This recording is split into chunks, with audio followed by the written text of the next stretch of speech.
This channel does not promote any violent, harmful, or illegal activities. All content provided by this channel is meant for an educational purpose only. ক্যানিংয়ে গ্রেফতার তৃণমূল বিধায়ক পরেশ রাম দাস ঘনিষ্ঠ প্রভাবশালী নেতা। ভোটের পর বিজেপির বিজয় উৎসব চলাকালীন এক বিজেপি কর্মীকে গুলি করার অভিযোগ ওঠে তৃণমূলের লোকজনের বিরুদ্ধে। UEM Jaipur is a perfect target for prospective students aspiring for good jobs, good education with future-ready skills.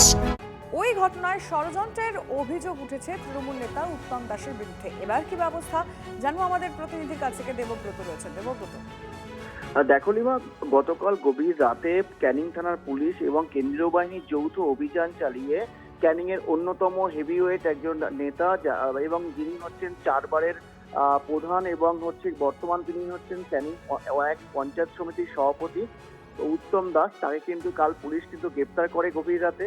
এবং এই গ্রেপ্তারের পরেই তার সমর্থকরা কিন্তু ক্যানিং থানা চত্বরে চলে আসে এবং তাদেরকে কিন্তু পুলিশ যথারীতি তাড়ায় এবং লাঠি এবং বন্দুক নিয়ে কেন্দ্রীয় বাহিনী এবং রাজ্য পুলিশের অফিসাররা তাদেরকে তাড়ায় এবং সেই ভিজুয়াল কিন্তু আমরা এক্সক্লুসিভলি পেয়েছি যে তাদেরকে দৌড়াচ্ছে পুলিশ বাহিনী রাস্তা দিয়ে।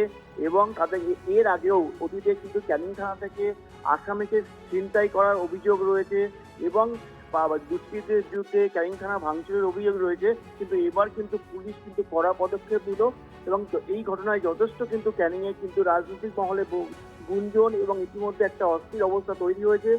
এবং পুলিশ সূত্রে আমরা যেটা বিষয় জানতে পারছি, তার বিরুদ্ধে অস্ত্র আইনের ধারা 25 এবং 27, ভারতীয় ন্যায় সংহিতা 109 এবং 325 অর্থাৎ অস্ত্র আইন এবং তার বিরুদ্ধে অপরাধমূলক যে উস্কানি দেওয়া কোনো ঘটনাতে এবং কোনো ব্যক্তিকে আঘাত করার এই গুরুতর 3টি ধারা কিন্তু তার বিরুদ্ধে দেওয়া হয়েছে। তুমি নজর রাখো। ধন্যবাদ। মারধর, খুনের চেষ্টা, হুমকির অভিযোগ ফলতায় গ্রেফতার তৃণমূল নেতা। ধৃত সৈদুল ফলতার তৃণমূল প্রার্থী জাহাঙ্গীর খানের আত্মীয়। জাহাঙ্গীর খানের সঙ্গে বিভিন্ন জায়গায় দেখা যেত সৈদুলকে। জাহাঙ্গীর তৃণমূল প্রার্থী হওয়ার পর থেকে সৈদুল বিজেপি নেতা কর্মীদের লাগাতার হুমকি দিচ্ছিল বলে অভিযোগ। কয়েকজন বিজেপি কর্মীকে তুলে নিয়ে গিয়ে মারধর করে বলেও অভিযোগ। এলাকায় সন্ত্রাসের পরিবেশ তৈরি করার অভিযোগ ধৃতের বিরুদ্ধে।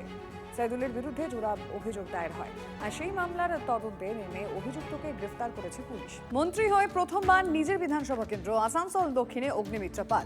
মালা পরিয়ে গেরুয়া আবিরে শুভেচ্ছা জানানো হয় রাজ্যের মন্ত্রীকে।